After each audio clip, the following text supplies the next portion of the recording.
habíamos quedado con estos temas de los checks de la clase pasada y lo último, que eran los controles, ¿no?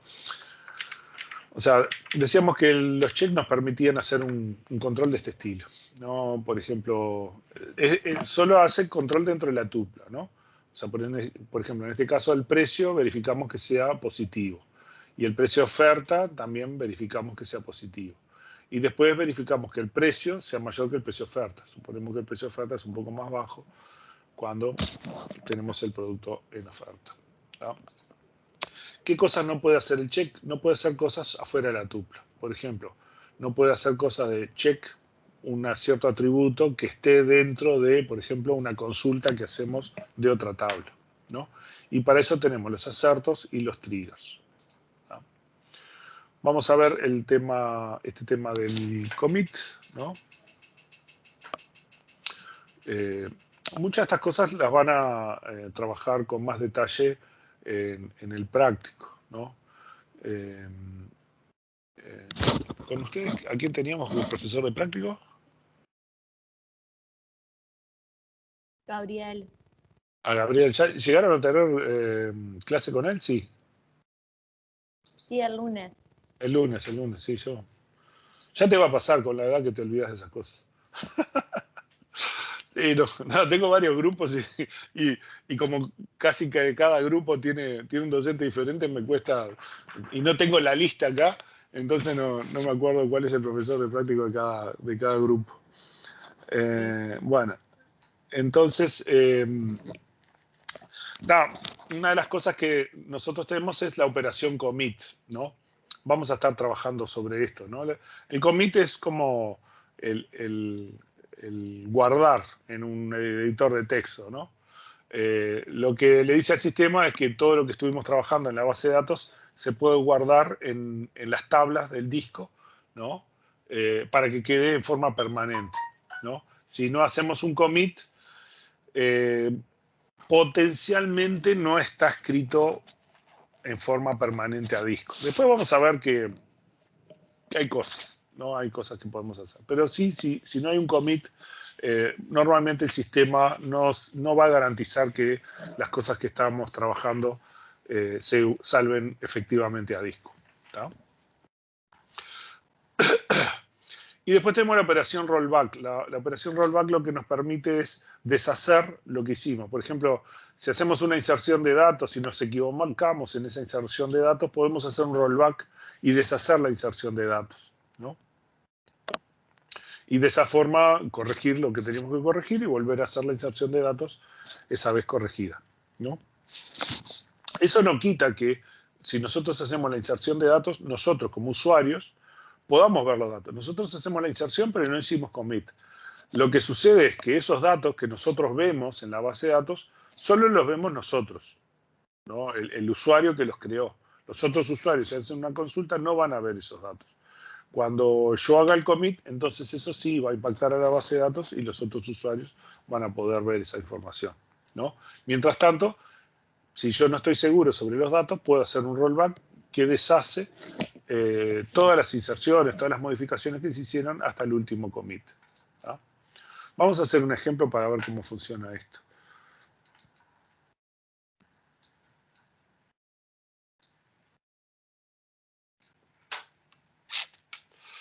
¿Dónde tenía el ejemplo de acá? Este ejemplo, ¿no? Supongamos que este ejemplo está acá, ¿no? Es el mismo ejemplo que está acá en la base de datos. Además hay un archivo de texto, un SQL, que está en el Drive, que lo pueden usar también, ¿no?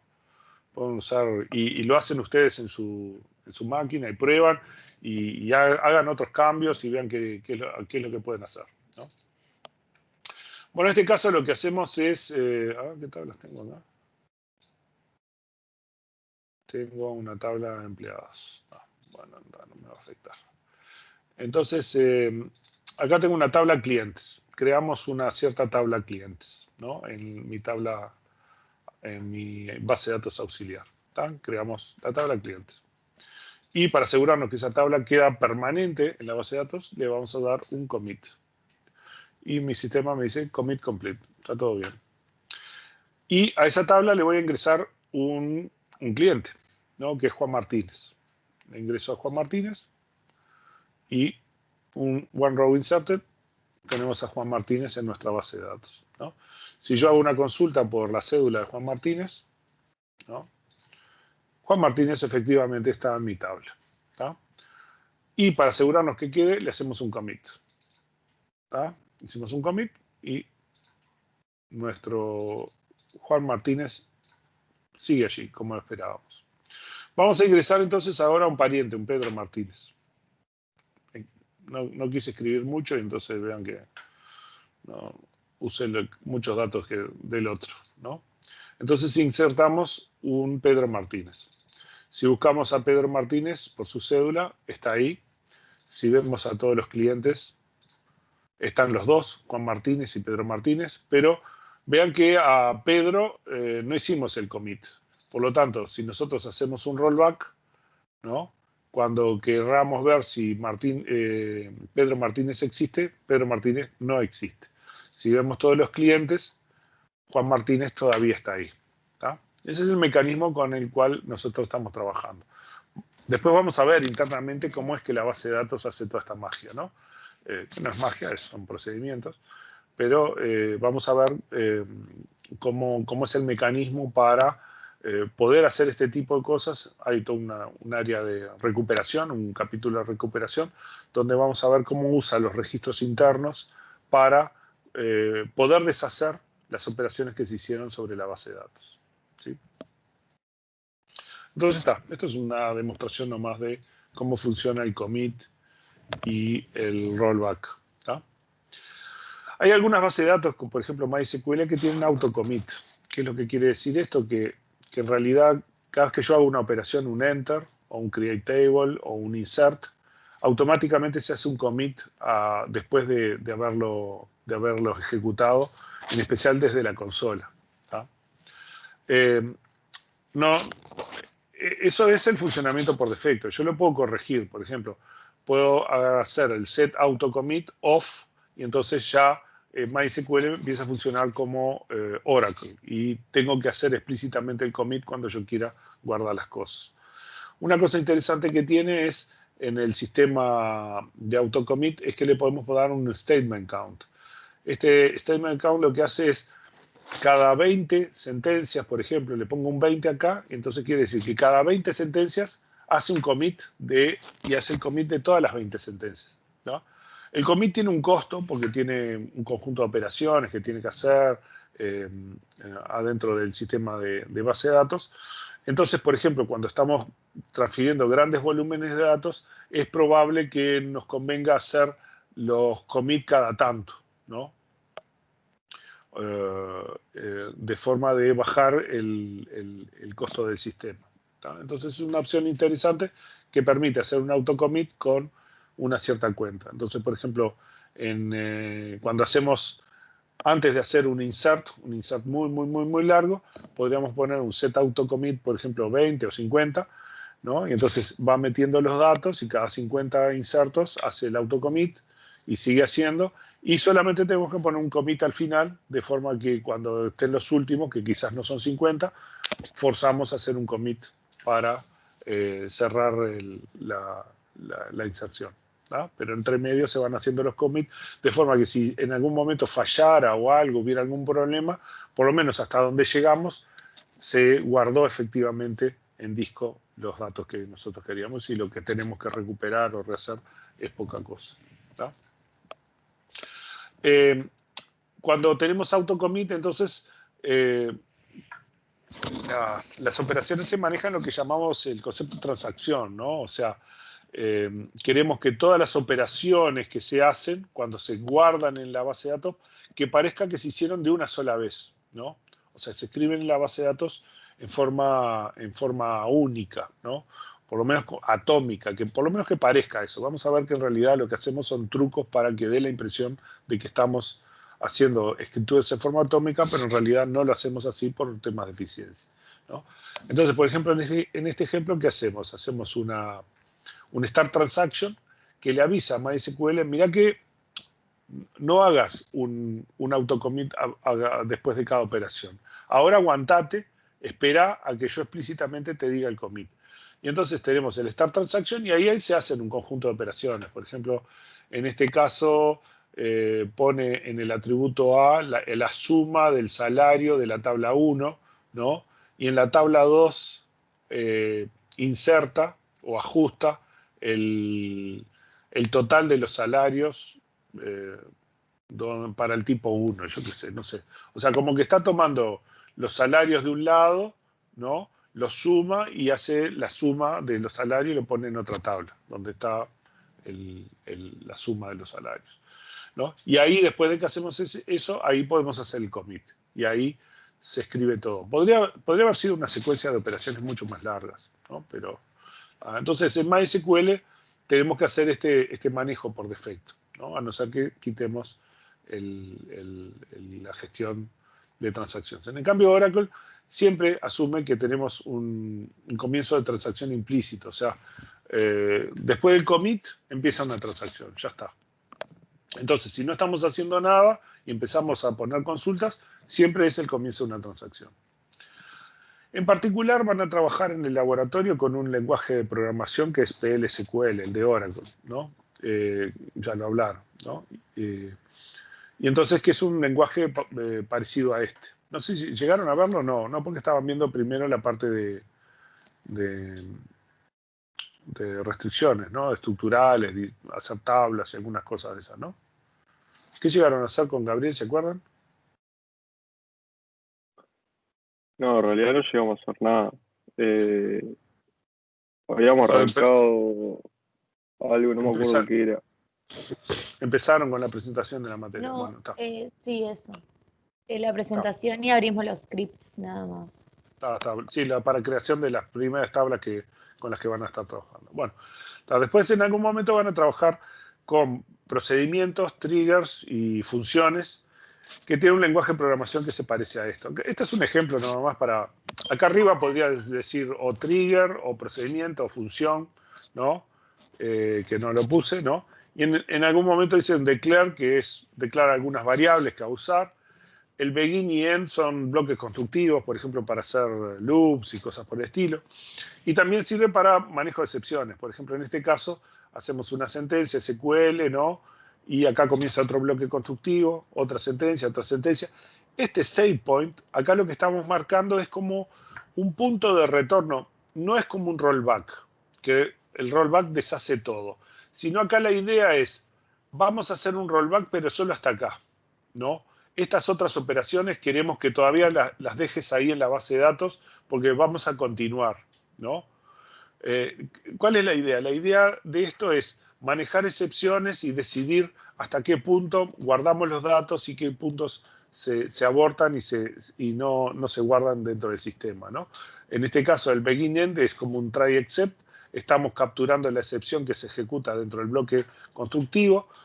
Los SQL esto podrían generar alguna excepción, pero no es el caso. Acá lo que estamos suponiendo es que hay un insert, que estamos insertando un valor, y que vamos a capturar una excepción que dice que cuando hay un valor duplicado en el índice, o sea, porque estamos tratando de meter un valor que ya existe otro, y tenemos una restricción de unicidad o de clave primaria, que nos dice no puede haber dos con el mismo valor. Entonces se genera una excepción que capturamos acá, ¿no? Y en este caso hacemos un rollback hasta el do insert, o sea, deshacemos esta operación, ¿no? Y además indicamos en la base de datos, mirá que el insert que vos ibas a hacer fue deshecho, ¿tá? Y terminamos acá. O sea, este es un ejemplo de cosas que ustedes van a hacer con Gabriel en la parte de laboratorio. Al final hacemos un commit de las operaciones que funcionaron correctamente y guarda, esto es una lógica, pero luego hay que pensar si esto es consistente con alguna cosa en la realidad, o sea, que realmente tenemos que hacer el commit de algunas cosas y otras cosas abortarlas, permitir abortarlas, o si cuando que estamos haciendo esto tenemos que hacer todo sí o sí, ¿no? Ahí depende de los requisitos. Pero vean que esto es un lenguaje de programación que va a tener embebidos montones de consultas SQL, que podemos rescatar datos de allí, datos incluso podemos rescatar las tablas enteras y recorrer las tablas para procesarlo de forma programática para lo que ustedes vean. ¿Tá? Entonces ustedes van a tener laboratorios con cada una de estas cosas con Gabriel. ¿Tá? Entonces el save point es un mecanismo para guardar un punto de retorno para la recuperación. O sea, lo que vamos a hacer es un rollback hasta ese punto. Todas las cosas que se hicieron entre ese punto y el punto donde estamos haciendo el rollback se deshacen. Pero las cosas que se hicieron antes se van a mantener. ¿Sí? Es lo que hacemos con ese tipo de cosas. Bueno, y ahora vamos a los triggers. ¿Qué es un trigger?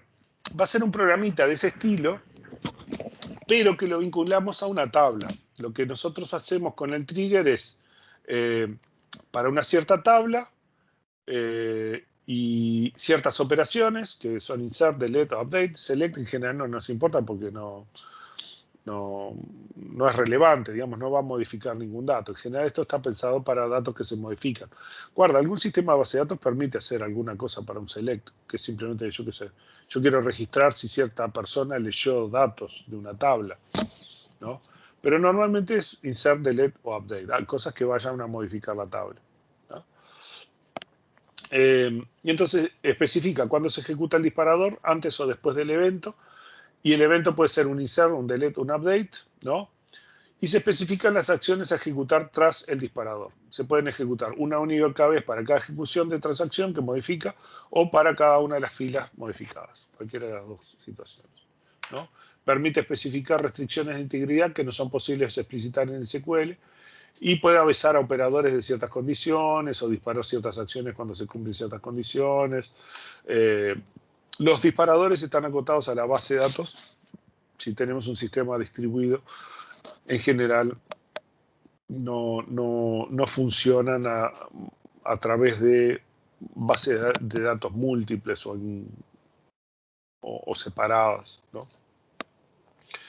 Bueno, acá hacemos un ejemplo que es bastante sencillo. En realidad estamos simulando una restricción de clave foránea con triggers, ¿no? Nunca hagan esto porque es muy ineficiente, ¿no? Es mucho más fácil hacer una restricción estructural, poner un references, ¿no? Y poner la restricción estructural. Pero vamos a mostrar que lo podemos hacer con triggers si queremos, ¿no? Podríamos hacer toda la restricción con triggers. Da mucho más trabajo porque hay que programar todas las reglas, ¿no? Y tenemos una factura y que tiene líneas de factura. O sea, cada factura tiene un montón de líneas con el producto y el precio. Y la factura tiene encabezado con la empresa que nos compró o algo así, ¿no? Entonces, nuestro trigger dice, al igual que cuando creamos una restricción o creamos una tabla o cualquier cosa, ponemos create trigger, ¿no? Vamos a generar un trigger y le ponemos un nombre. El nombre puede ser cualquier cosa, pero en general buscamos ponerle nombres significativos que nos diga algo, ¿no? Este es un trigger de la factura para chequear número 1, ¿no? Y decimos, después de insertar en la tabla línea factura, ¿no? O sea que lo que se va a ejecutar se tiene que ejecutar después de haber insertado una línea, una nueva tupla en la tabla línea factura, ¿no? También en este caso estamos declarando que nRow hace referencia a la nueva fila que se está insertando para poder inspeccionar esa fila y ver qué valores tiene. Y acá lo que le estamos diciendo es que para cada fila que se modifique, o sea, esto hay un insert que generó el cambio. En algún lado alguien hace un insert.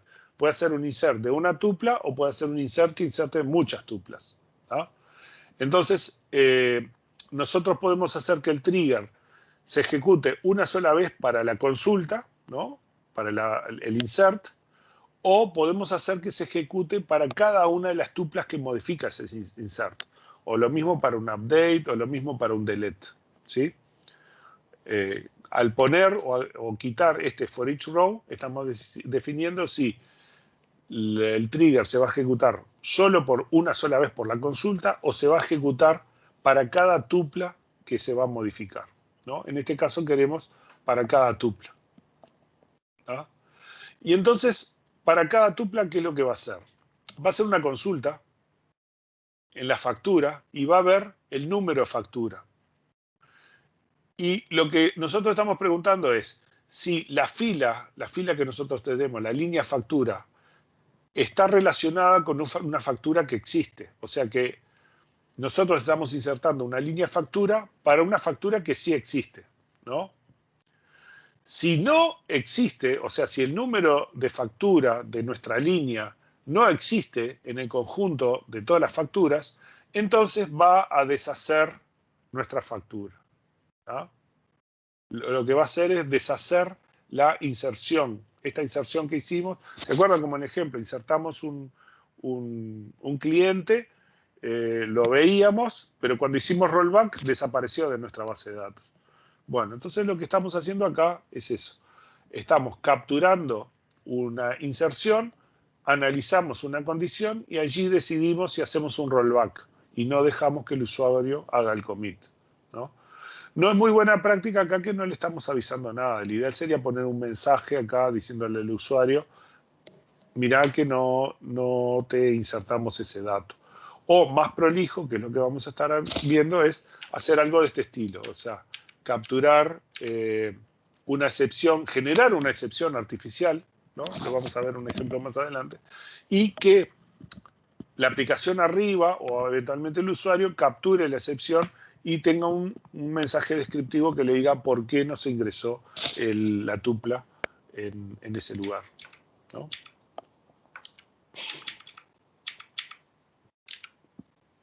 ¿Ah? Entonces, con esto nos aseguramos que solo podemos ingresar líneas de facturas para facturas existentes, ¿ah?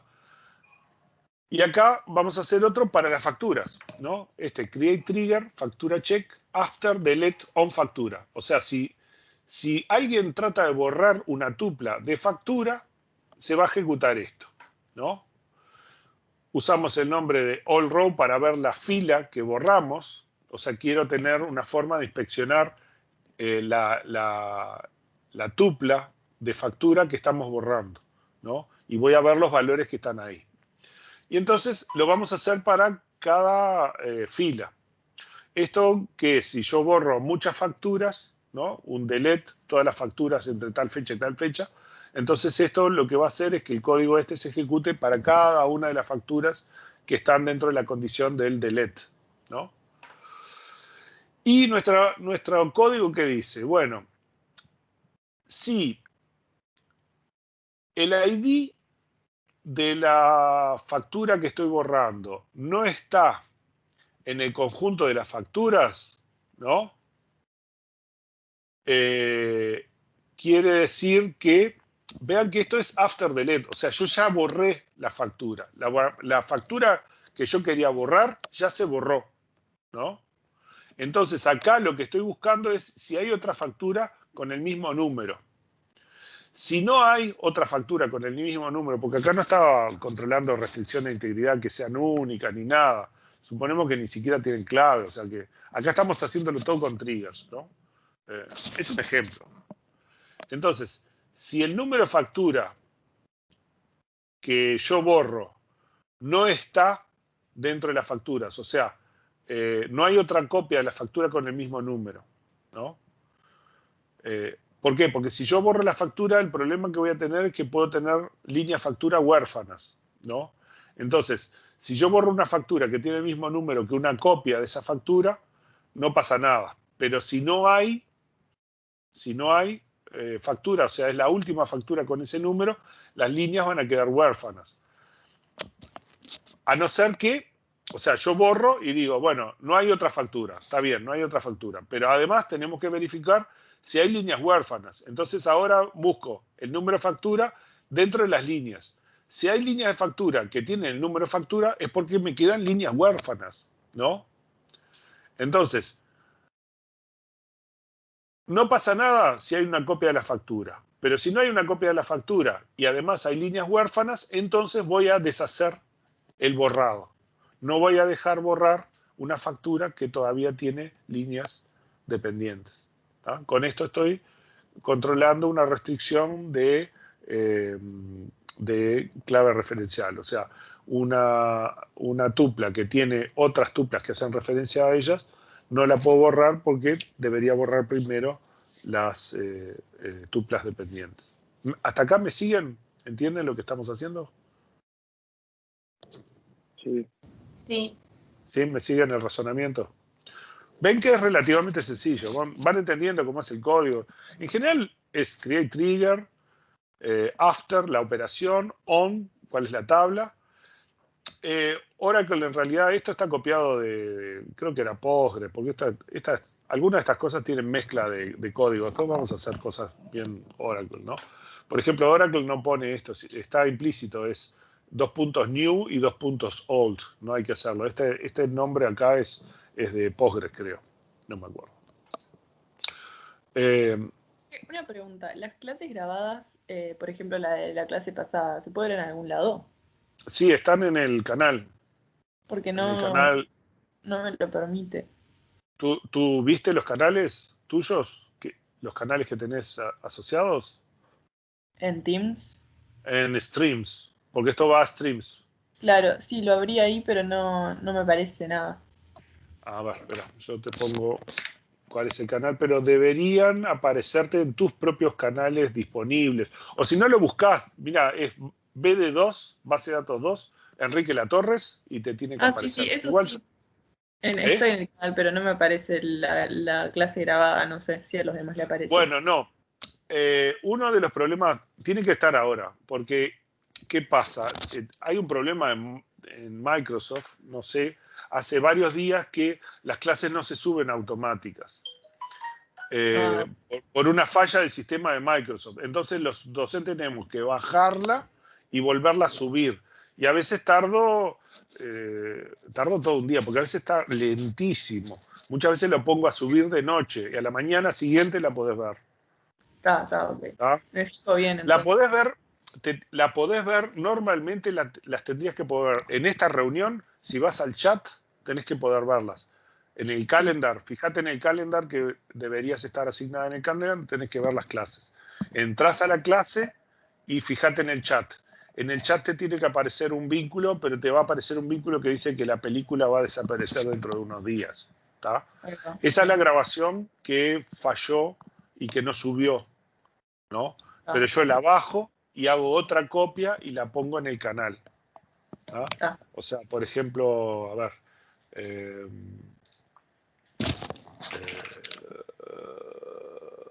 O sea, vas a este web, Microsoft Streams, ¿no? Ah, está bien, está. ¿Tá? Mismo en Google. Bueno, no es Google, es de Microsoft. Pero sí, en el navegador que tú En la uses. web es en ¿No? el navegador. En el navegador que tú uses. Y entonces cuando llegas ahí, que te va a autenticar con tu mismo usuario de ORT, ¿no? Fíjate los canales que tenés disponibles, o si no, buscá un canal con el search, buscá base de datos 2 de Enrique Latorres, ¿no? Y las clases de ustedes, que son el M4 y M5, por ejemplo, esta, la del primero, está acá. ¿No? Bien, genial, lo busco Está ahí. subida y debería estar las cosas con... Acá está Gabriel, sí. Ahí está, Bárbaro. la parte de Gabriel, ¿está? Dale, muchas gracias. A ver, yo les pago el link igual. A ver, espera, vamos a ponerle el canal. El canal directo para que puedan acceder directo al canal. Se los paso acá por el chat. ¿Tá? Este es el canal de base de datos 2. Que incluso pueden ver las clases de semestres anteriores también, ¿no? Sí. Y hay otras clases genéricas. Si buscan ahí, hay de todo. Hay resoluciones de ejercicios, hay clases de consulta, de parcial. En vez de hacerse una noche de Netflix, se puede hacer una noche de base de datos 2. Divertido. Y entonces adelantar unos cuantos temas y bueno, no, pero está, tienen la posibilidad de buscar las cosas y muchas veces, por ejemplo, le pongo, ¿no? ¿Qué temas se dieron? Vean que no SQL y restricciones, yo qué sé. No siempre las tienen, pero muchas veces tienen los temas que se dieron en esa clase. ¿Tá? Genial, gracias. Bueno. ¿En qué estábamos? Estábamos haciendo triggers. Seguíamos haciendo triggers. Sí, ¿no? Un ejemplo más, por ejemplo, en algunos lugares no se le puede bajar el salario porque hay una ley, algún reglamento, y entonces lo podemos implantar en el sistema y decir, bueno, hacemos un trigger que si se hace un update, o sea, alguien modifica el salario de un empleado y el nuevo salario es menor que el viejo salario, ¿no? En realidad en Oracle es new y old es así, 2 puntos, new y 2 puntos old, ¿no? Entonces, lo que va a hacer es generar una excepción. Esto hace un raise application error, que es la forma correcta de hacerlo. Va a generar una excepción porque este trigger puede haber sido disparado por un procedimiento o algún programa que estaba a nivel superior que trató de hacer esta modificación, ¿no? Entonces, lo que estamos haciendo es delegando en quien captura la excepción a nivel superior que decida qué es lo que hace, si va a hacer un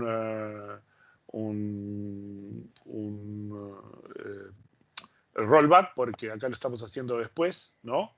O qué hace, ¿no? Si lo hiciéramos antes, podríamos hacer un raise application error, incluso antes, y nunca se llega a ejecutar la operación de update, ¿no? O sea, ahí hay múltiples oportunidades, ¿no? En este caso, con el after, la escritura se llega a hacer, la modificación se llega a hacer, ¿no? No está comiteada, no se hizo el commit. Nosotros generamos la excepción y le decimos a la aplicación o a la interfase que nos hizo la consulta, mirá que no se puede bajar el sueldo, ¿no? Como lo hicimos after, el otro puede decidir, yo lo hago igual y hago el commit y lo deja pasar, ¿no? Ahí son temas de decisión de cómo vamos a controlar ese tipo de situaciones dentro del sistema de base de datos, ¿no? Acá tenemos un ejemplo de for each row, ¿no? Acá, ¿qué hacemos? Creamos un trigger de salario, ¿no? Y yo quiero controlar a ver quién me modifica los salarios, ¿no? Porque no sea cuestión que alguien me modifique los salarios de forma no autorizada. Entonces, lo que vamos a hacer es una tabla de auditoría para hacer registros de auditoría de quién modifica el salario de la tabla salario, ¿no? Y entonces, ahí tendríamos que agregarle current user o salario, tendríamos que agregarle una cosa, values, ¿no? Previo, actual. Vamos a modificarlo una cosa que no le había agregado. Y tenemos que agregarle coma CI emp, ¿no? Y entonces tendríamos que poner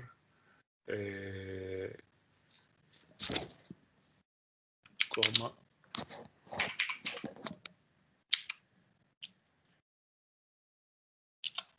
esto es así, el old es así, en realidad es así, con el punto. Y este otro también es punto acá, con el punto. Y este otro es old.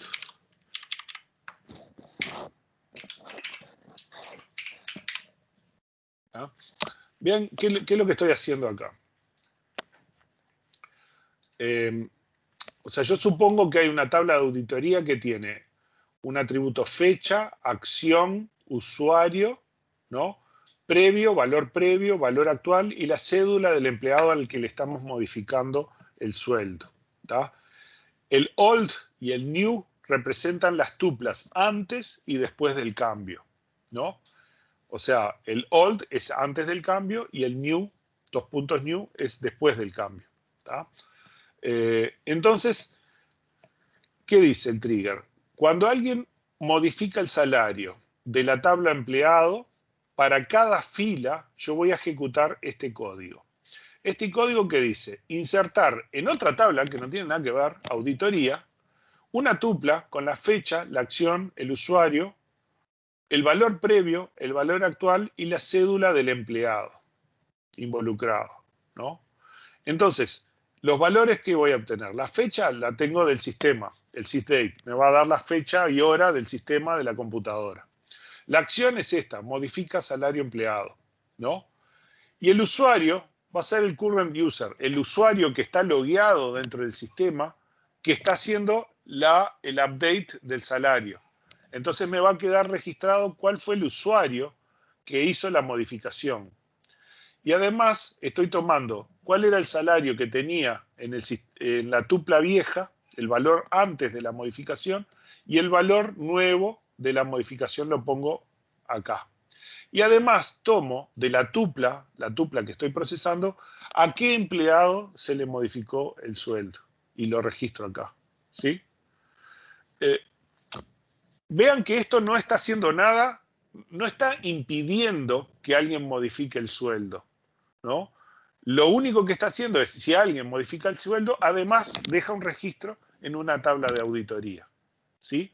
Y va a modificar una a una por cada tupla que se modifique el sueldo. Si alguien hace, por ejemplo, esto, update empleado, y a todos los del departamento 20 le aumenta 1.000 pesos de salario, le hace un aumento de 1.000 pesos, entonces, para cada uno de los empleados del departamento número 20, se va a ejecutar esto, se va a insertar en la tabla de auditoría el salario que tenía antes, ¿no?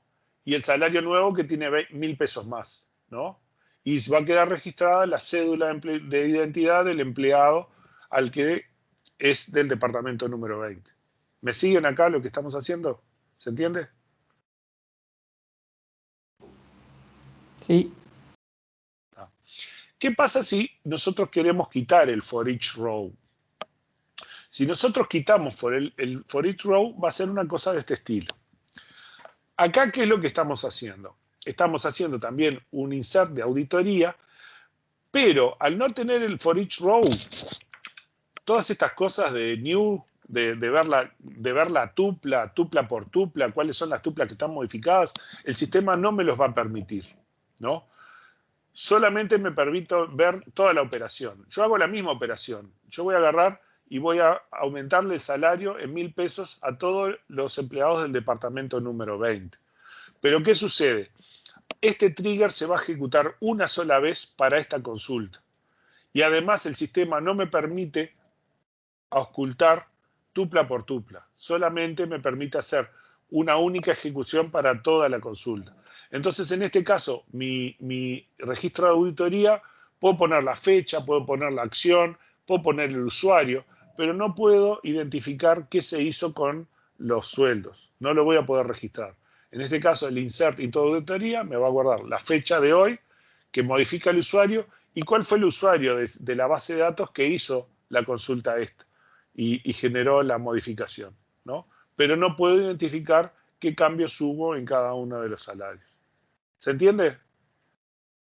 ¿Cuál es la diferencia entre for each row y sin for each row?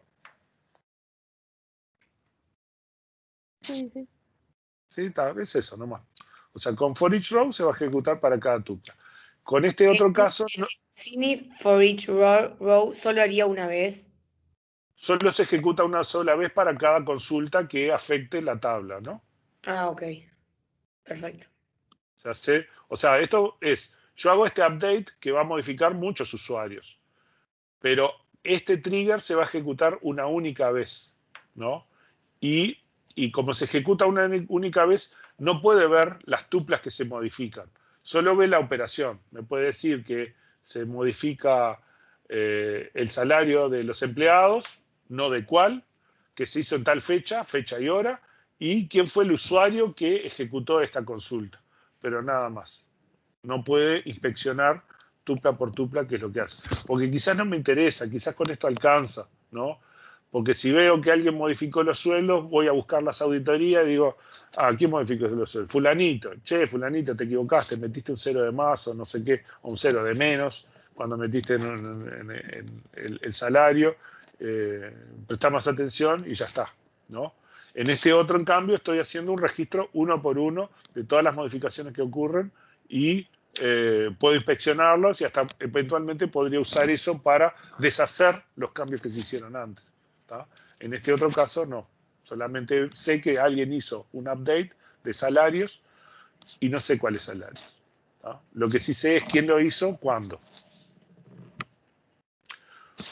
Podría ser otra cosa. O sea, yo lo que estoy mostrando es cómo funciona el mecanismo de for each row y sin for each row. ¿Tá? Entonces, el formato general de los triggers son de este estilo, ¿no? Tengo un create trigger que le pongo un nombre. Si yo quiero que se ejecute antes o después de la operación, eso me va a cambiar cosas. Por ejemplo, si lo ejecuto antes, cuando hago una excepción, no dejo que se ejecute la operación. Si lo hago después, yo permito que la operación se ejecute, pero después puedo tomar la decisión si la aborto o no la aborto, o qué carajos hago con esa operación, lo decido, ¿no? Puedo hacer que el trigger se dispare o por un insert, o por un delete, o por un update, o por un insert y un delete, o por un delete y un update, o por todos. ¿Tá? O sea, si yo le pongo el OR, puedo hacer todas las combinaciones estas, ¿no? Puedo hacerlo por uno, por otro, o por... ¿no? A veces, con insert tengo que controlar unas cosas diferentes que las que tengo que controlar cuando hago un update. ¿Tá? Pero eso depende.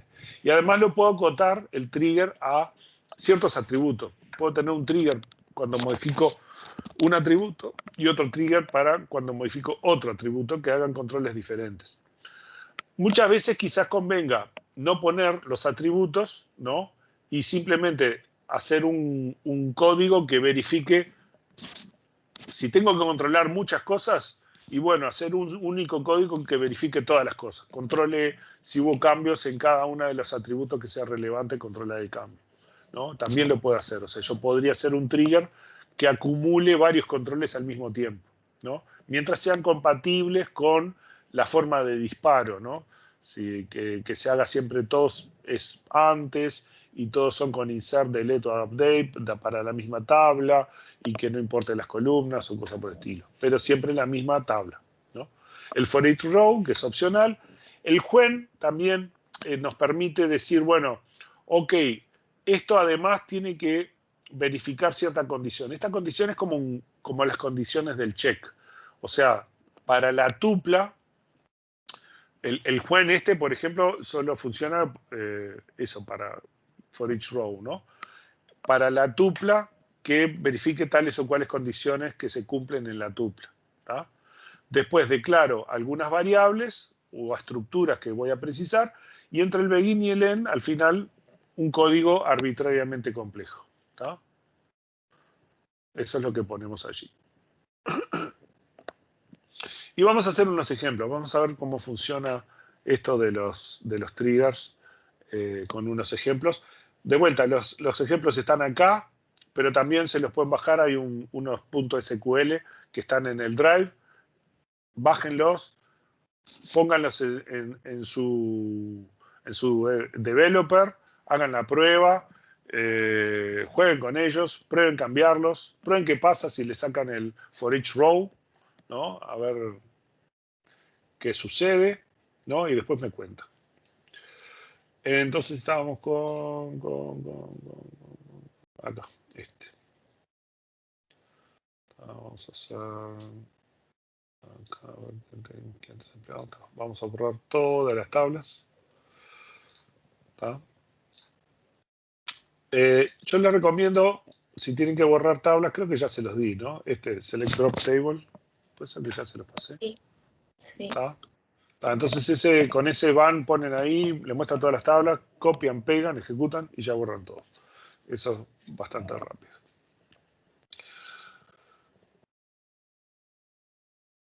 Bueno, vamos a crear la tabla empleados. Tenemos la tabla empleados. Esto lo llegamos a hacer, ¿no? Las pruebas estas, ¿sí? ¿No llegamos a hacer estos ejemplos con ustedes? No. Hicimos un ejemplo, pero creo que dijiste al final como que no era el que querías hacer. Ah, porque hice las vistas. Ahora me acuerdo, me equivoqué. Yo hice la vista y no hice los triggers. Porque los hice en orden. Faltó este de trigger no lo hicimos, pero hicimos la vista. Igual lo repasamos ahora. ¿Tá? Era eso. ¿Tá? Entonces, bueno, acá lo que estamos haciendo es creamos una tabla empleados. ¿Tá? Y a la tabla de empleados, ¿qué pasa? Los empleados que tenemos, a ver, esto no es esta, es esta. Vamos a ejecutar esto. Entonces, yo tengo empleados y tengo todos estos empleados. Juan Martínez, Pedro Martínez, que ya los conocemos, ya se los presenté antes, Fabián, Manuel, Laura, Andrea, un Enrique acá, José. Todos estos son empleados. Y de estos empleados, algunos son jefes, otros son oficinistas y otros son vendedores. Todos tienen un departamento en el que trabajan, un salario y una comisión que cobran por ventas, suponemos, ¿no? Entonces vean que tienen el departamento en el que trabajan, el salario que reciben y un porcentaje de comisión por las ventas. Pero alguien nos dice que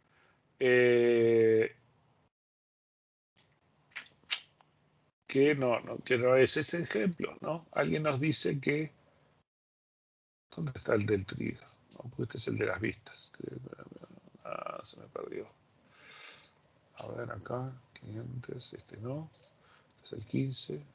Acá está. Tenemos acá los empleados. ¿Tá?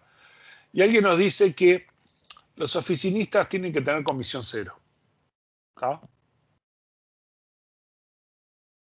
Me falta un ejemplo. ¿Dónde está?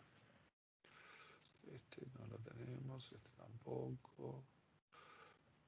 Este tampoco.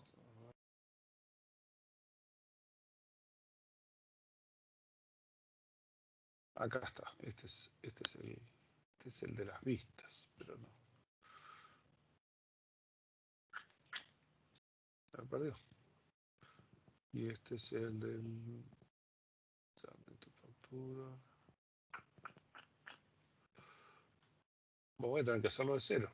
Qué cosa. Bueno, pero lo tengo copiado acá. Vamos a hacerlo del ejemplo que está en el Drive.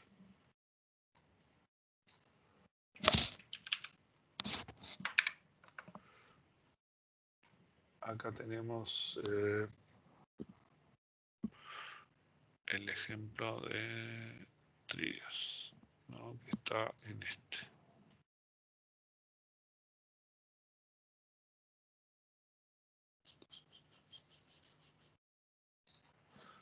Está acá. Esta es la de vistas y esta es la de triggers.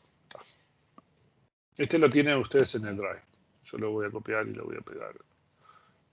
Pensé que lo tenía ahí, pero se me traspapeló. Tú puedes. Bueno, entonces vamos a agarrar todo este texto.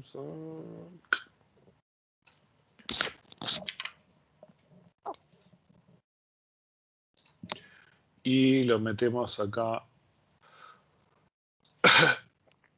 en nuestra tabla.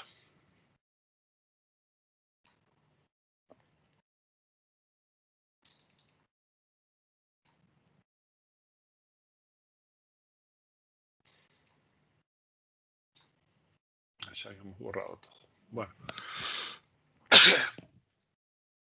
Entonces, creamos nuestra tabla empleados, ¿no? Creamos nuestros empleados, ¿no? Sí. Vamos a copiarlo y pegarlo acá.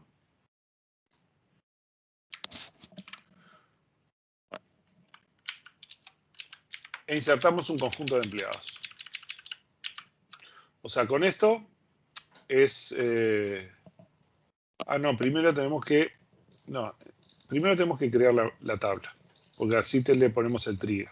O sea, primero creamos la tabla y después le vinculamos el trigger este.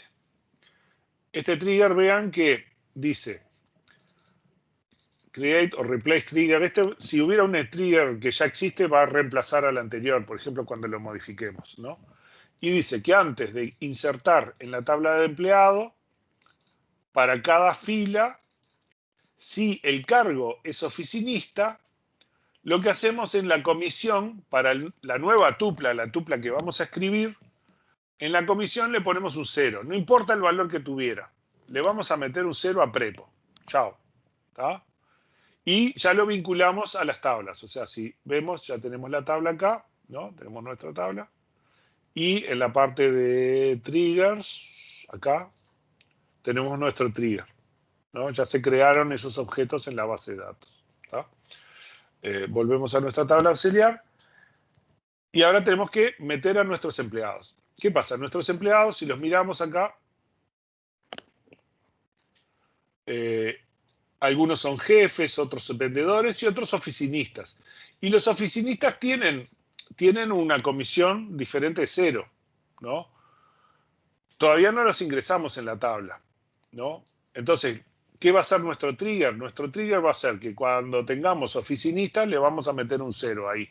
O sea, no vamos a permitir que los oficinistas tengan una comisión porque no venden. Los oficinistas trabajan en la oficina. Entonces, al insertar todos los valores, si queremos ver los empleados que son oficinistas, queremos ver la cédula, el nombre y la comisión que cobran, ¿no? Vemos que para esos oficinistas toda la comisión es 0.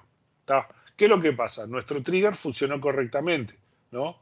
Cada vez que se ingresó un oficinista, en el caso de que fuera oficinista, le puso 0 como comisión de ventas. ¿Está? Vamos a ver otro ejemplo. Veamos, por ejemplo, los departamentos que tienen nuestros funcionarios. Vemos que algunos pertenecen al departamento 1, otros al 4, al 5 y al 6. Son los departamentos a los que pertenecen nuestros funcionarios. ¿Está? Entonces, creamos una tabla de departamentos, ¿no? Y le vamos a asignar nombres a los departamentos. Nuestros departamentos son el departamento contable, ventas, producción y logística. Corresponden con los departamentos que habíamos encontrado recién, ¿no? El 1 es contable, 6 ventas, 4 logística y 5 producción. ¿Está? Y ahora vamos a poner una restricción que dice, a ver, si yo inserto un empleado, antes de insertar un empleado, ¿no? Me fijo a cuántos departamentos pertenece. Si hay 0 departamentos, o sea, estoy insertando un empleado en un departamento que no existe, entonces voy a generar una excepción y voy a decir, no, mirá, esto está todo mal, ¿no? Así que capturar la excepción y decidir qué es lo que vamos a hacer con esto, ¿sí? Entonces vamos a ingresar este trigger, ¿no? Vamos a ver que ahora tenemos nuestras 2 tablas implementadas acá y tenemos nuestros 2 triggers, ¿no? Ahora tenemos los 2 triggers creados, uno para departamento y otro para oficinista, ¿no? Y ahora vamos a tratar de insertar a John Doe, que es oficinista, y lo vamos a meter en el departamento número 2, que no existe, ¿no? Entonces borramos acá todos los mensajes para ver qué pasa y vamos a tratar de insertar a John Doe en el departamento número 2. Y entonces nos va a generar un error. Pero vean que nos da el error 20.000, que corresponde con el mensaje de error de la excepción que generamos en nuestro trigger. Y además tiene un mensaje que dice, no hay departamento para este empleado, que es el mensaje que nosotros damos con nuestro error. No hay departamento para este empleado. ¿Tá? Entonces, si tratamos de insertar empleados que no tienen departamento, nos va a generar una excepción que tenemos que capturar a mayor nivel para decidir un poco qué hacemos, pero ya esto es antes de ejecutar la inserción, así que de todas formas la inserción nunca ocurrió. ¿Sí? Hasta acá me siguen el ejemplo. Estos ejemplos están ahí en el Drive. Bájenlos, prueben, jueguen un poco y vean cómo funciona, ¿no?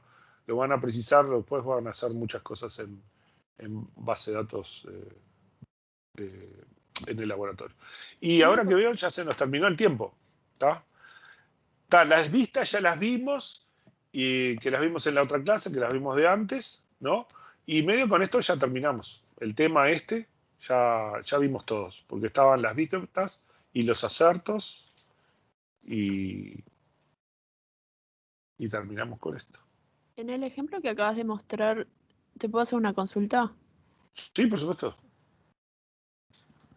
Decime. ¿Por Acá qué decía, sí, eso, row num igual 1? Rownum este Rownum, esto es un tema de eficiencia. Lo vamos a ver más adelante. Acá es un tema de buenas prácticas. Yo acá le estoy pidiendo que me cuente la cantidad de departamentos relacionados con el empleado. Lo que sucede es que si yo no le pongo rownum igual 1, hay otros comandos que hay parecidos, ¿no? Que me restringen la consulta que me dé solamente un solo renglón. Si yo no le pongo eso, va a buscar todos los que haya y me va a contar y me va a decir hay 125, por ejemplo, en otro caso. Para este caso no vale la pena porque son 4 datos, no importa. Pero en muchos casos, yo lo que quiero saber es si hay o si no hay, ¿no? Entonces, al indicarle que solamente quiero un resultado, la consulta, cuando encuentre uno, va a parar, no va a buscar todo el resto de resultados. Entonces, la cuenta siempre me va a dar o 0 o 1, nada más. Y de esa forma, esta consulta es muchísimo más rápida que si yo le quitara el rownum. Porque si le quito el rownum, la consulta va a tratar de buscar todos los que haya. Y no vale la pena. Cuando encuentre uno, para este caso en particular, me alcanza. Lo que estoy haciendo ahí es una sugerencia de que todas estas cosas de costos las vamos a ver después, de que nosotros podemos acotar los costos de la consulta de alguna forma, dependiendo de cómo la vamos a usar. ¿Se entendió? Sí, bárbaro. Gracias. ¿Está? Ok. Y bueno, con esto terminamos y nos vemos la próxima. ¿Tá? Vayan viendo esto, vayan viendo los prácticos de esta parte y vamos a trabajar en eso. ¿Ok? Que se parecen mucho, van a ver que están muy relacionados con los prácticos de laboratorio. Bueno, nos vemos. Nos vemos. Bueno, chao. Gracias. Chao. Nos vemos. Gracias.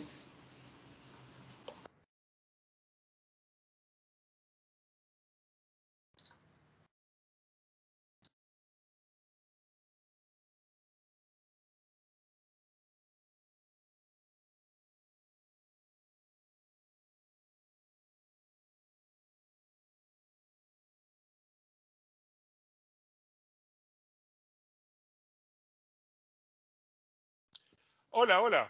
No, perdón, yo me confundí, porque es hasta las 12 que tenemos. ¡Ah! Me confundí. Yo pensé que terminábamos ahora. Vamos a tratar de rescatarlo. Bueno, tiene un rato de descanso y vamos a rescatarlo por el WhatsApp, que me olvidé. Ay, qué pelotudo. Ay. Sí, igual ya estamos volviendo. Ya dijeron en el Está. WhatsApp. Sí, me confundí. Yo vi las 12, yo veía las 12. Y no, son las 11, qué pelotudo.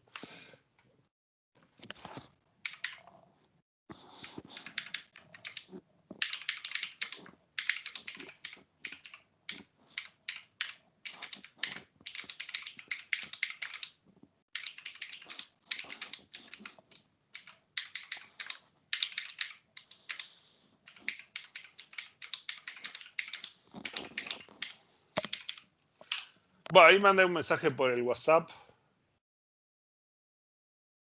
Vamos a meterlo en el coso. Qué boludo. Yo no sé, vi las 12 y en realidad no, son las 11. Pero hacemos un corte de unos minutos y ya volvemos. ¿Está? Yo me tomo un té. A ver si me despierto un poquito. ¿Está? Y me dejo de hacer bobadas.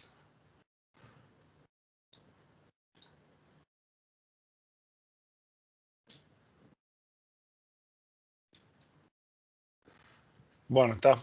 Se le mandan mensajes al resto. Yo mandé por el grupo, pero me confundí.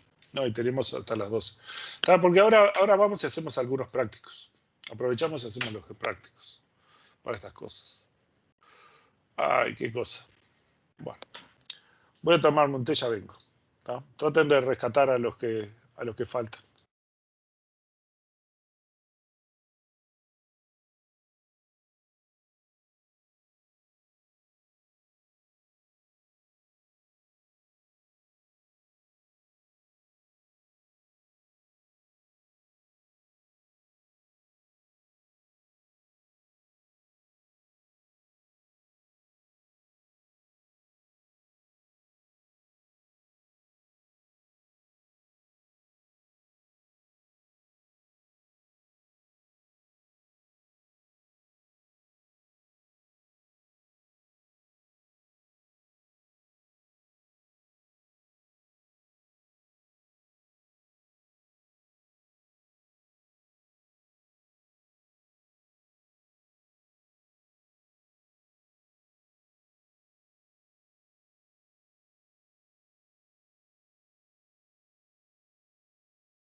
Bueno, ahora sí estoy de vuelta. No sé cuántos volvieron. Se nos perdieron. Algunos. Sí, algunos se lo tomaron muy en serio y se fueron.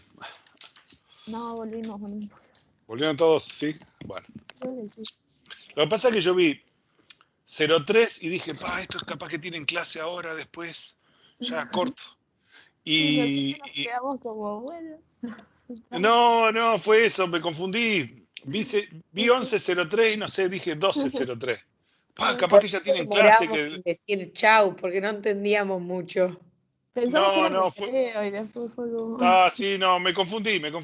No, era que pensé, no, ya me pasé la hora y no, tenemos todavía un rato. Bueno, ahora va a estar más distendido. Una consulta. El Todas las que ejemplo quieran.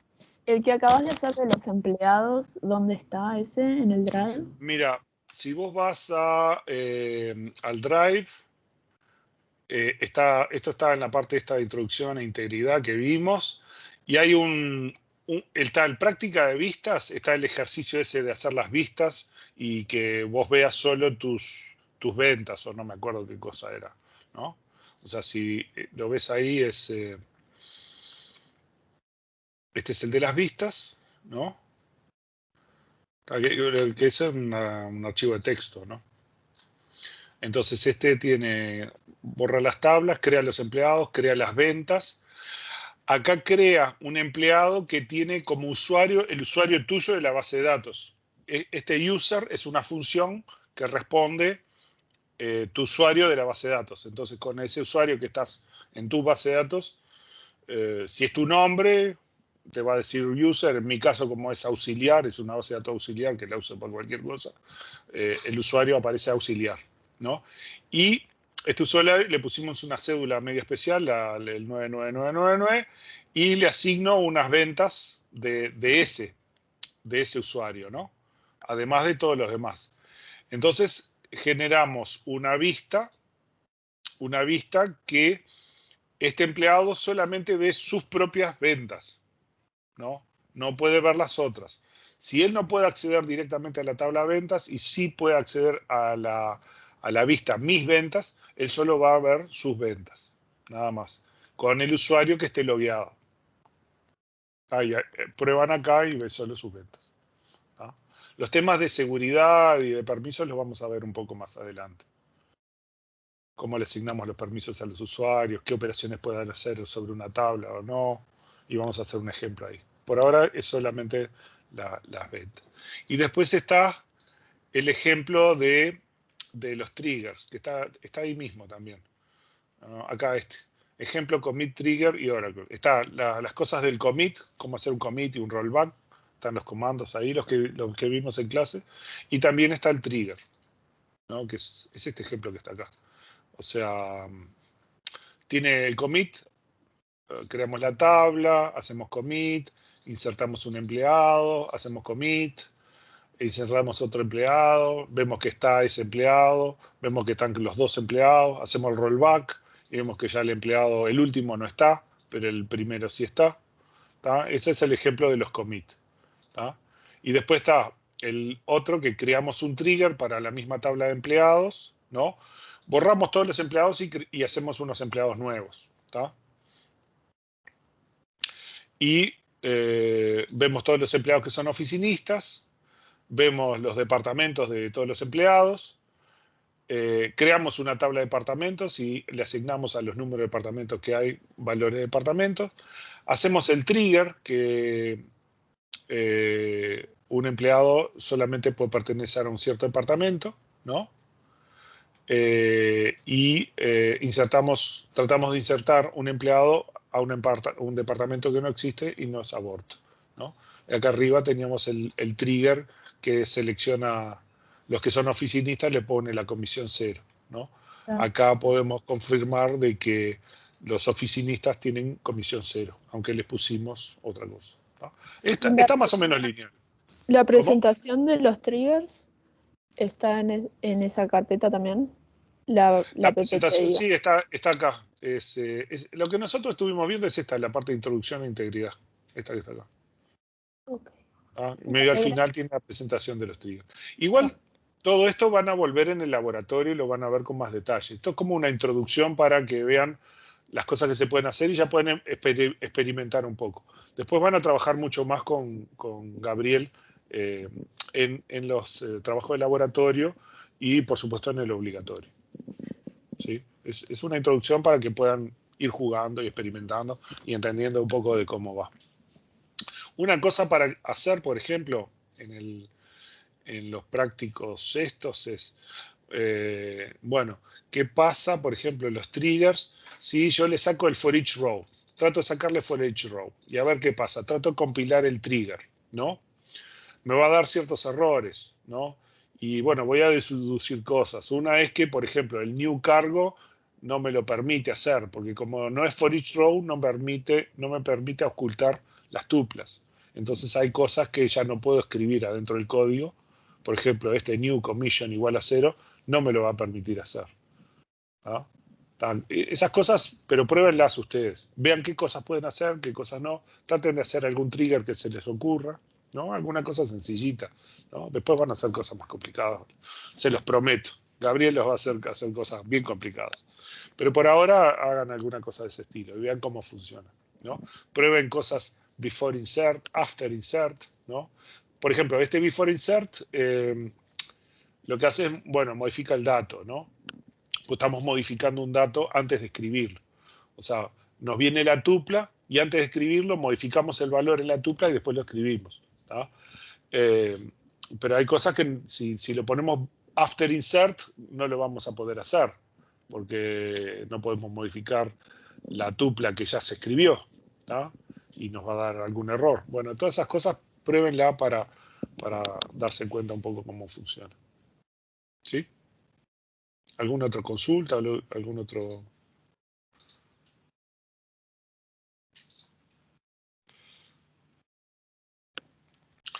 Bueno. Está el tema de los canales, sí, los descubrieron, los tienen. Vincúlenselos a ustedes. Denle following, pónganle following, así les aparece a sus cosas, ¿no? Algunas cosas las tengo en YouTube también, pero estos últimos videos no están todos, no están en YouTube. Yo voy a hacer un conjunto de videos cortitos explicando cosas, que esos los voy a poner acá y los voy a poner en YouTube. Pero está, el más completo es acá Microsoft Streams, que donde tenemos todas las clases y todo eso. ¿Algo más para aclarar? No sé. ¿Alguna otra consulta? ¿Nada?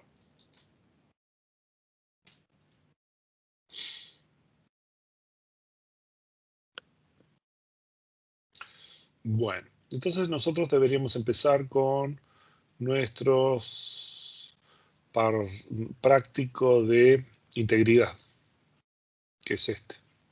¿No? Y bueno, lo bueno que tiene este práctico es que ya está relacionado con el primer laboratorio que tienen que hacer. Entonces, si hacen el práctico de la parte teórica, el código, los create table que hagan, les sirven para el laboratorio. Aunque creo que en el laboratorio los create tables ya están hechos o algo así. Pueden usar los create tables que están en el laboratorio que ya están hechos también. A ver, bueno, ¿cómo empezamos? Y a ver qué era lo que yo tenía acá. En sí, esto vamos a abrir otra página por acá.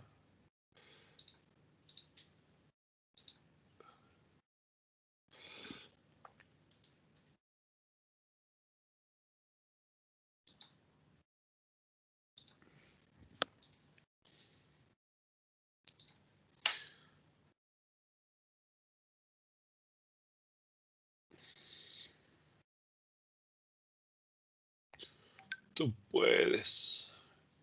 Bueno, en sí, si levanta. Los datos de esta consulta están en un sitio online. Que está tardando mucho. Ahí está.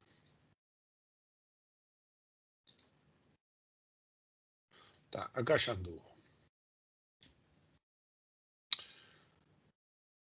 vamos a ver el práctico de este. El práctico de este me dice, dada la siguiente realidad, se presenta en una compañía de reclutamiento de personal y se desea implementar una aplicación que registre la información relativa a los reclutamientos. La compañía necesita registrar a las empresas que ofrecen trabajos, a los cuales denomina oferentes. Dichos oferentes son identificados por su RUT y es necesario registrar además la razón social, nombre fantasía. No existen dos empresas con el mismo nombre fantasía. Y fecha de ingreso en el sistema. Eventualmente se podrá registrar también la dirección del oferente. Se deben almacenar las diferentes ofertas de trabajo que se han administrado a la compañía y las ofertas se identifican por un número de referencia y es necesario registrar además la empresa oferente a la misma, el nombre del puesto a cubrir y desde cuándo se ofrece dicho puesto, la cantidad de vacantes y si la oferta está abierta o cerrada. Cada oferta de trabajo tiene una serie de requisitos que son solicitados por los oferentes para cada oferta de trabajo. Entonces, cada requisito se identifica por el número de referencia de la oferta y un número de requisito único para cada oferta. Además, se debe almacenar si es o no excluyente, sí o no, y una descripción. El sistema debe almacenar los datos de las personas interesadas en las distintas ofertas por políticas de la compañía. Y si una persona se postula para más de una oferta de trabajo, se ingresan sus datos por única vez. Por ello, para los interesados se deberá registrar su cédula que lo identifica, su nombre completo, la fecha de nacimiento, sexo, una ruta en el servidor referenciando el último currículo enviado por la persona y opcionalmente su domicilio.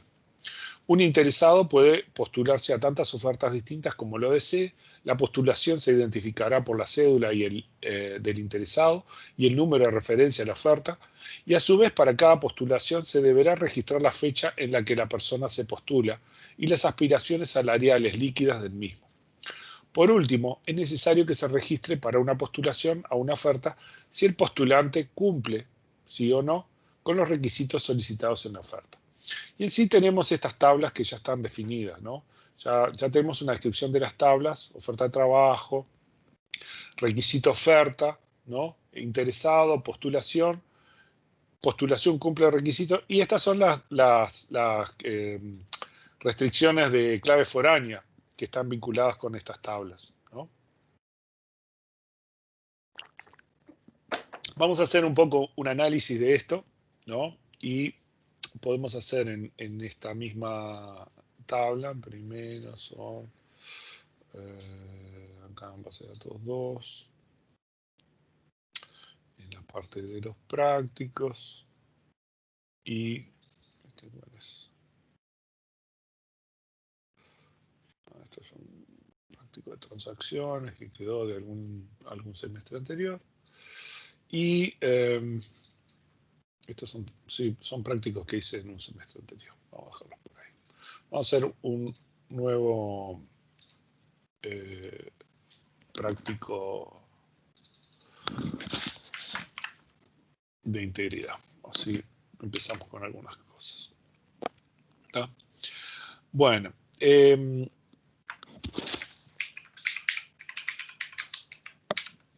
ejercicio 1, ¿no? Que tenemos esta letra que estábamos manejando hoy. ¿Está? Entonces tenemos que hacer las tablas estas, ¿no? Una cosa importante es tener temprano una idea clara de cuáles son las dependencias de todas las tablas, ¿no? O sea, es importante que hagan un diagrama donde vean la referencia entre las tablas, porque esto nos indica en qué orden podemos hacer las consultas, cuáles son las dependencias, ¿no? O sea, vean que postulación determina oferta de trabajo y oferta de trabajo determina oferente, ¿no?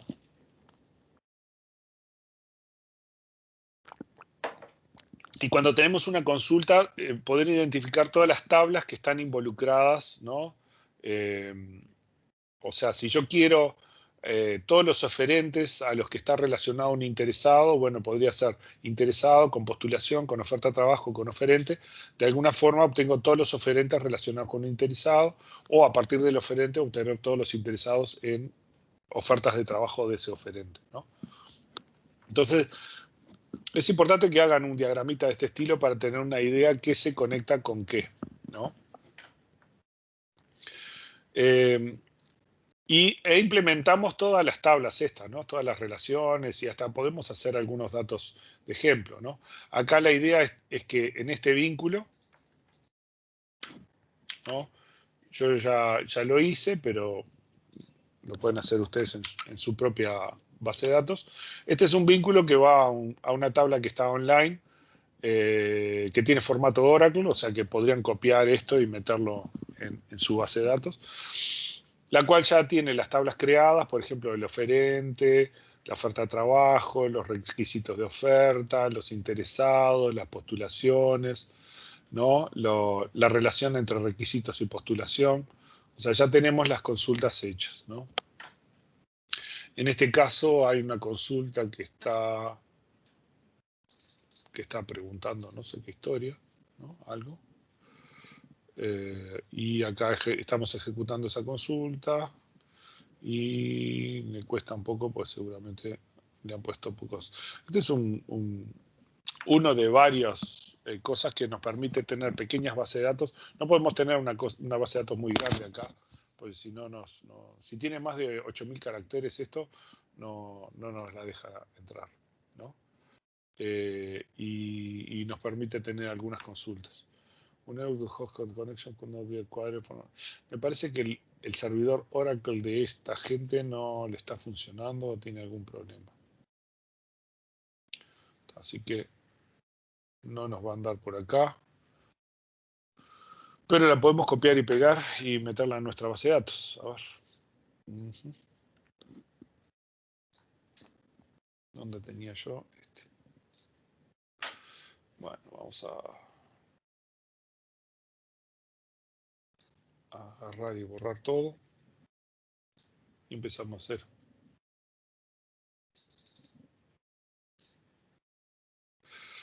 Vean que, por ejemplo, al seleccionar estos,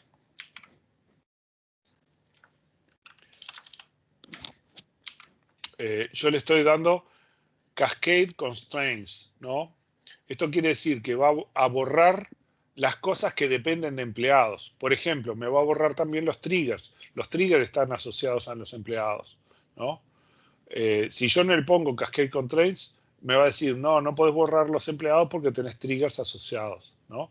Lo mismo con departamentos. Pero si le pongo Cascade Constraints, me los va a borrar aunque haya restricciones de integridad referencial. Por ejemplo, si hubiera otra tabla que está vinculada a empleados y que tiene restricciones de integridad referencial, bueno, por lo menos me va a borrar todas las tuplas de la tabla que tiene las restricciones de integridad referencial.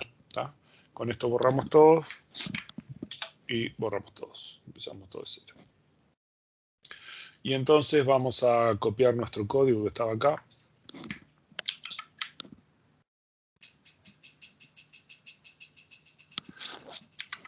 ¿No? Y lo metemos en nuestro ejemplo acá. ¿Tá?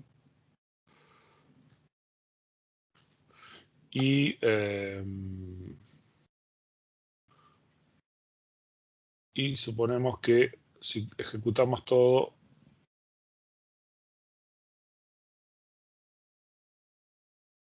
debería funcionar. Enter value for ASOC. Tiene un problema acá que no está. Ya me acuerdo. Este se confunde. Hay que modificarlo porque se confunde con los arroba. Tengo unos arroba acá y se confunde.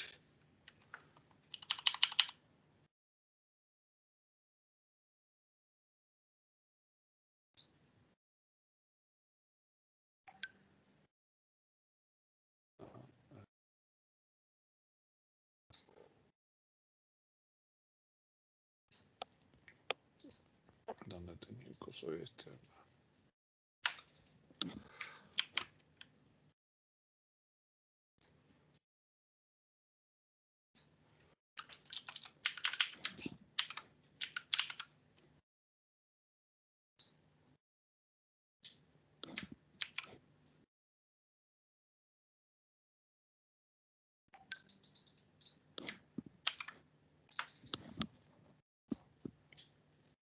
Ahí está. Y entonces, ahora sí ejecutamos todo y deberían dar. Por eso se confundía con los arrobas, no sé qué le pasa al Oracle ahí.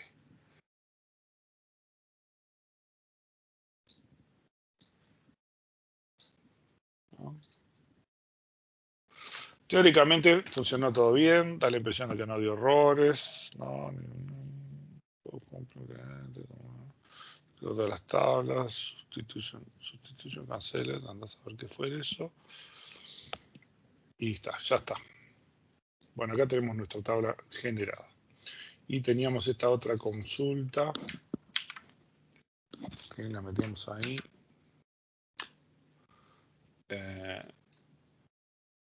Acá al final de todo, ponemos nuestra consulta. Y si hacemos nuestra consulta, nos debería devolver un algo. Nos devuelve a algunos de los funcionarios. Esto que estamos haciendo son los interesados que no cumplen con los requisitos.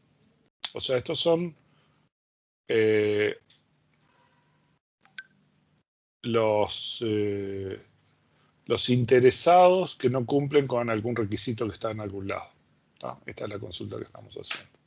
Bueno, ya ahí tenemos la tabla, hicimos una tabla y tenemos un conjunto de datos más o menos bonito para jugar.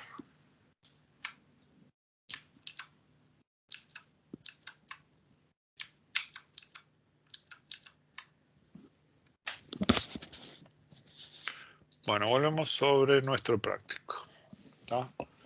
Nuestro práctico, ¿qué nos decía? O sea, tenemos las tablas creadas, tenemos algunos juegos de datos hechos, y nos dice, uno, escribir el DDL para la realidad anterior, especificando todas las restricciones de integridad que sean necesarias, clasificando las mismas. ¿Tá? Esto, la idea es que clasifiquemos las restricciones. Vamos a tener que hacer esa presentación.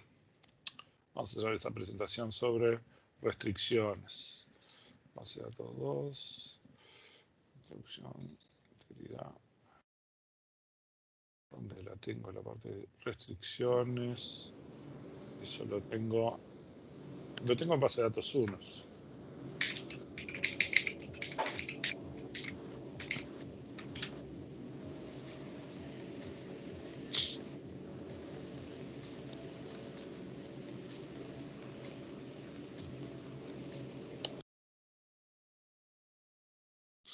Bueno, esto es algo muy rápido, un tema de clasificación nada más. ¿Tá?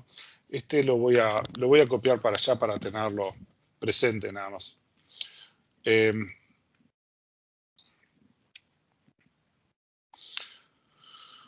O sea, las restricciones que nosotros tenemos se clasifican en múltiples formas y van varios libros, van a haber distintas clasificaciones de las restricciones. Son algunas de las que ya vimos, ¿no? Restricciones de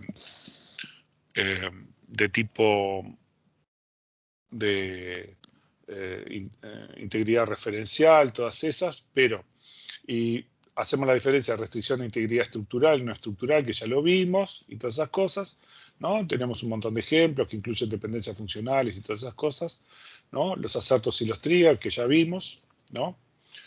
Pero lo que me interesaba no es esto, ¿no? Acá no está. Me parece que no es esto. Este no está. No es esto, sino que es esta. Esta transparencia la que queremos ver. ¿Está? Donde lo que vamos a ver son simplemente clasificaciones. Estas yo se las voy a poner ahí ahora ya en la carpeta de ustedes, ¿no? La idea que tenemos, bueno, restricciones inherentes al modelo, que son implícitas, estas son restricciones relacionadas con el modelo, son todas definiciones. Restricciones estructurales o basadas en el esquema, ¿no? Son, las restricciones no estructuradas o basadas en la aplicación, porque el esquema donde estamos representando no alcanza, ¿no? De las restricciones inherentes al modelo, bueno, tenemos las esquemas, restricciones de unicidad, de relación, son los mecanismos que el propio modelo puede representar, ¿no? Que hacen generalmente a las restricciones de tipo estructural, ¿no? Entonces, restricción de esquema, que es una forma de definir cómo están representados nuestros datos, ¿no? La restricción de estructura es el conjunto de tuplas que corresponden a un cierto esquema que describe y restringe, ¿no? El modelo relacional asume todas las tuplas deben ser diferentes y cosas que están en la teoría que el modelo tiene, ¿no?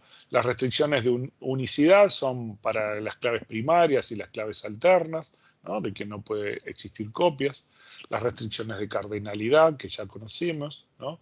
Para decir cuántos vínculos puede haber entre tuplas de dos tablas.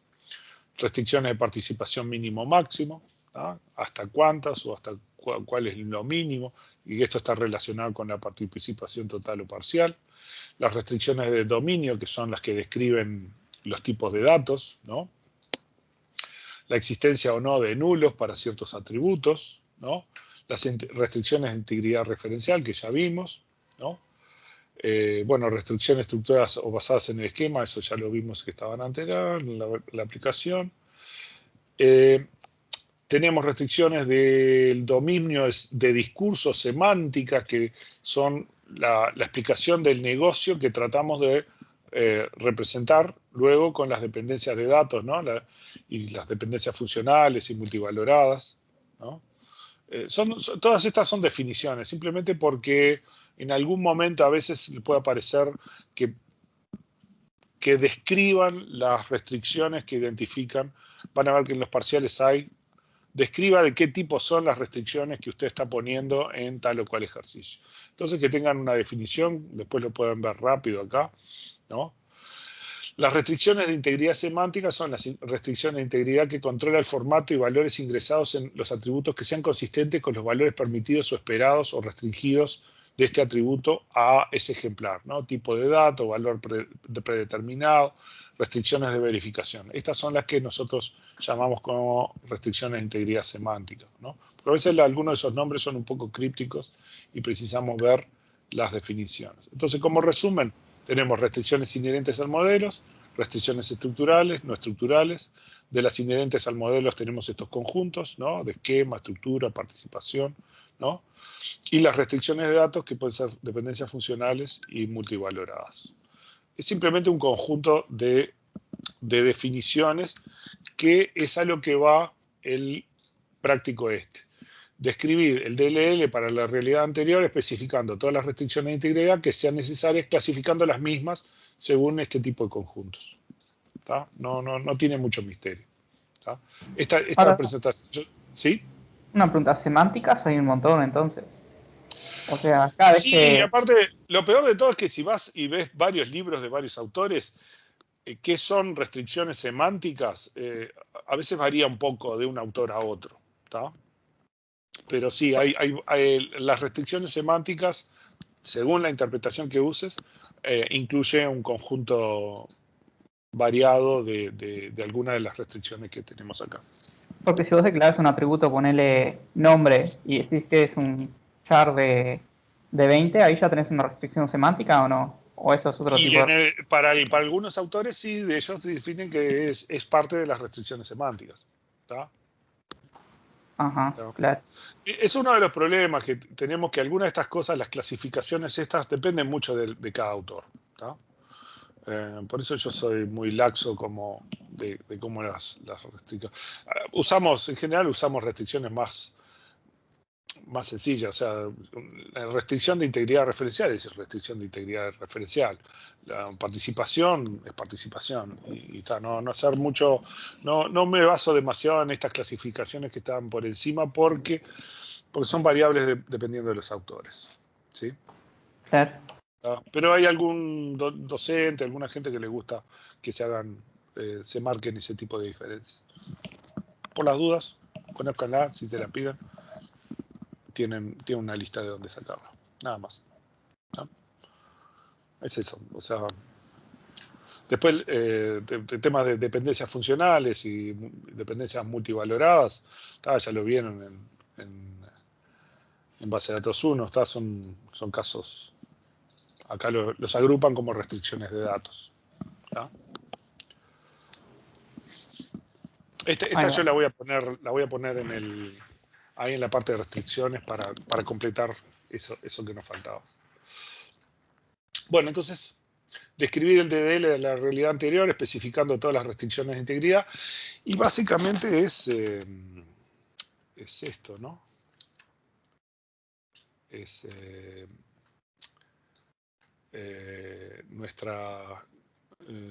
es el DDL, ¿no? De todas las tablas, con las restricciones de clave foránea, de primary key, no sé, algunas de estas me faltan son references, ¿no? Vamos a ver, por ejemplo, bueno, clave primaria, de not null, de clave foránea, en fin, los checks, por ejemplo, para restringir los valores de una variable en particular, ¿no? Todas esas son las restricciones y yo qué sé, le deberíamos poner un comentario acá, bueno, esta es una restricción de tal tipo, esta es una restricción de tal otro, ¿no? Para completar el trabajo práctico como está planteado, ¿no? Que eso se los dejo, lo pueden hacer ustedes, no precisan que yo se los ayude, así me ahorro un montón de escribir, ¿no? Y después viene el ejercicio 2, que es un poquito más interesante. Guarda, algunas de estas preguntas son capciosas, algunas son capciosas, ¿no? O sea, tienen trucos y muchas son para pensar, ¿no? Y a veces no son tanto para hacer el ejercicio, sino como para meditar sobre si es posible o no responder lo que se pide ahí. Y entonces dice, dar el SQL necesario para implementar las siguientes restricciones. 2.1. Verificar que la fecha de las postulaciones sea mayor que la fecha desde la que está disponible la oferta, ¿no? O sea, verificar que la fecha de las postulaciones sea mayor que la fecha desde la que está disponible la oferta, ¿no?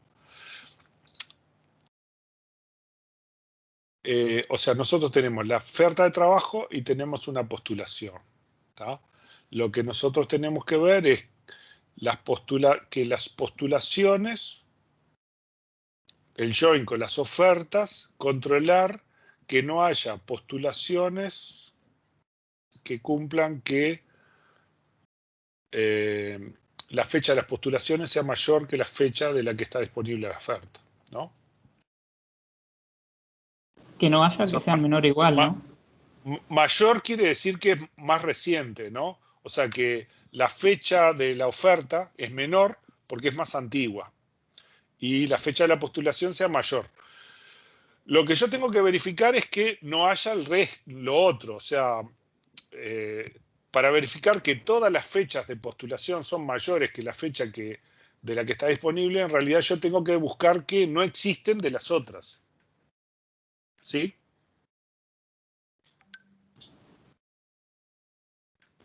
¿Eso sería una restricción de qué tipo?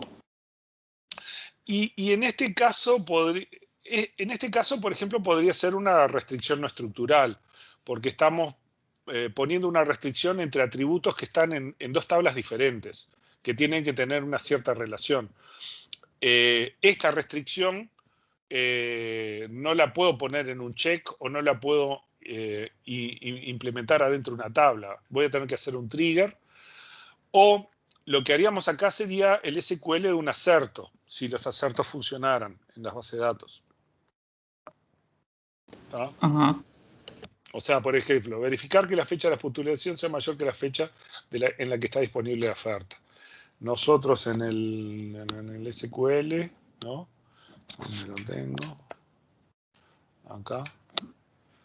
Tendríamos que hacer, a ver, ¿cómo sería?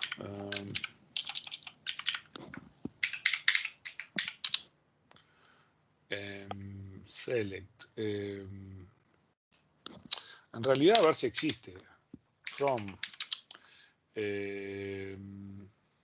Oferta de trabajo como O. Y postulación como P. Where. O punto. O punto. ¿Cuál era la clave de oferta de trabajo? Oferta de trabajo. Es root oferente.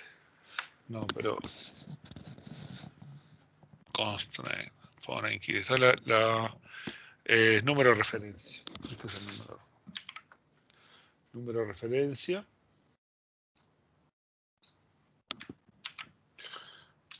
Es igual a la postulación número de referencia también. ¿Sí? O sea, que ambos sean iguales y que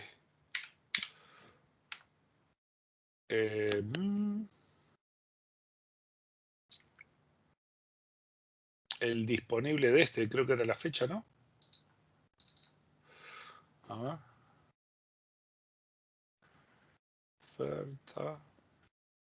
Oferta trabajo, tiene un disponible desde, que es fecha, sí, justamente.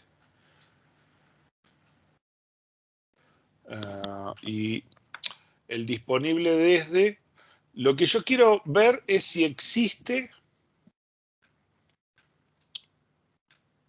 una propuesta que sea anterior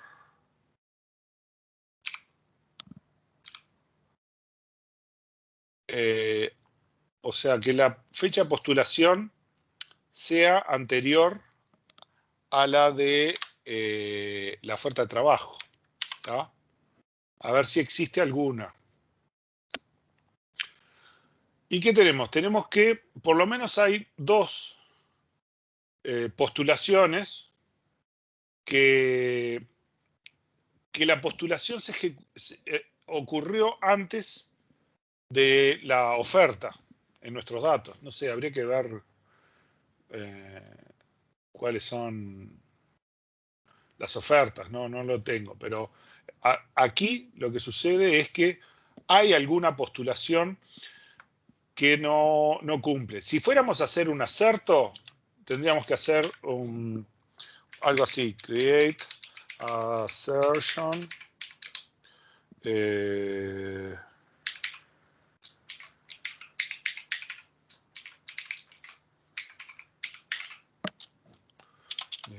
postulaciones y check, y entonces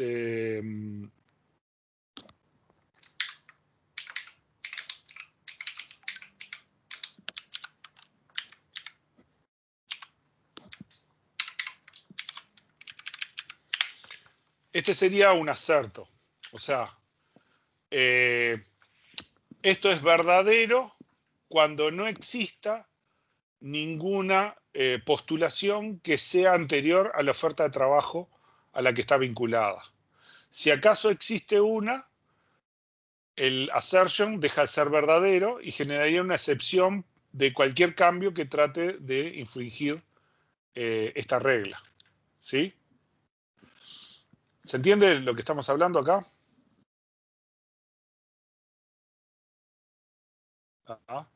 Los assertion no están implementados, pero si estuvieran implementados, lo crearíamos de esta forma. ¿Tá? Del punto de vista teórico, nosotros a veces le vamos a decir que lo piense como si fuera una cosa de este estilo. ¿Qué es lo que pasa? Esta consulta luego nosotros la podemos poner en un trigger, ¿no? Y restringirla para que cuando alguien inserte una oferta de trabajo, inserte una postulación, se asegure de que todas las postulaciones vinculadas a la oferta de trabajo cumplan con que no existe ninguno que cumpla esto. ¿Se entiende?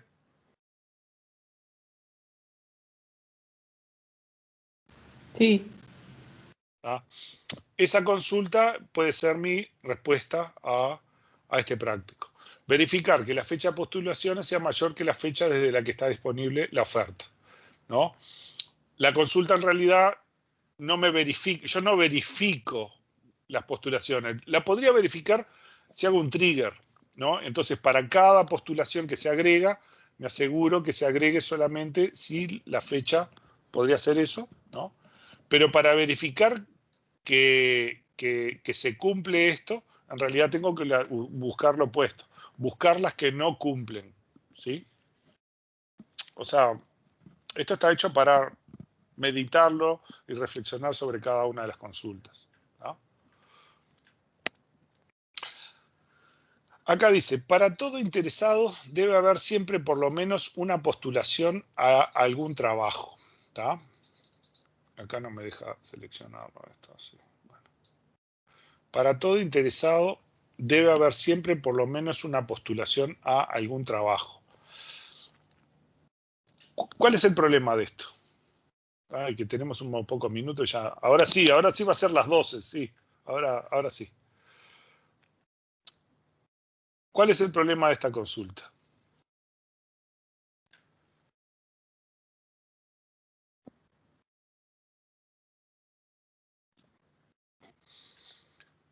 Veamos esto. Yo tengo el interesado y tengo que hacer una postulación. La postulación tiene una clave foránea al interesado y la postulación a la oferta de trabajo. Y esto me está diciendo, para todo interesado debe haber siempre por lo menos una postulación a algún trabajo. ¿Tá? O sea, debería ser unidireccional, como quien dice. No. Sí, hay un problema ahí. Tenemos un problema ahí. El problema es que, a ver, yo tengo dos tablas y esto como que me está planteando de que, ok, si yo ingreso un nuevo interesado, necesariamente tengo que meterle una postulación al mismo tiempo. Y en realidad, como la postulación tiene una clave foránea hacia el interesado, yo no puedo generar una postulación hasta que el interesado no esté creado. Entonces esto que me están pidiendo no es posible. En realidad sí es posible si yo, por un momento, corto las restricciones, ¿no? O sea, las restricciones de clave foránea las elimino, ¿no? O las restrinjo. Ingreso el usuario, ingreso la restricción y luego habilito las restricciones nuevamente. ¿Tá? ¿Eso cómo lo pueden hacer? Lo van a ver más adelante en el laboratorio. Lo pueden hacer con procedimientos. Pueden hacer o sea, al usuario no lo dejan ingresar los datos, no puede hacer un insert o un update directamente en la tabla, sino que le crean una capa de abstracción entre medio que es con un procedimiento o una función. Entonces el usuario puede ingresar los datos a la función y decirle, bueno, vos hacés los cambios. Entonces la función puede, digamos, liberar las restricciones adentro de una transacción, es un instante, genera la tabla, genera el registro del interesado y al mismo tiempo la postulación, verifica que está todo bien y si está todo bien, la impacta en la base de datos, hace un commit y activando todas las restricciones. Y entonces eso lo podés hacer. Pero independientemente, un usuario desde afuera no puede hacer eso, porque no puede ingresar al mismo tiempo dos tuplas en dos tablas, instantáneamente. Siempre va a empezar una con la otra. Si yo tengo esa restricción, estoy metiendo un postulante, un interesado, sin que haya una postulación a una oferta. Si meto la postulación todavía no está el interesado, entonces nunca lo puedo hacer. Solo lo puedo hacer si en un momento levanto las restricciones. Esa pregunta es totalmente una trampa para tener que discutir este tipo de cosas. ¿Tá? Piénsenlo, razónenlo, piensen el resto y en la próxima clase sí. Ahora esta vez sí, en la próxima clase nos ponemos a ver alguna de estas cosas. Prueben con el juego de datos que está allí, las consultas que puedan hacer y vengan con sugerencias de cómo lo podemos hacer, cómo lo podemos resolver. ¿Tá? El juego de datos lo rescatan acá mismo del link este práctico queda en la carpeta de prácticos para que ustedes lo puedan ver. ¿Sí? ¿Ok? Dale. Dale, gracias. Bueno, vayan viendo los Gracias. prácticos y jugando un poquito con eso, ya tienen el juego de datos. Traten de hacer alguna de las consultas y las discutimos la clase que viene. Vamos.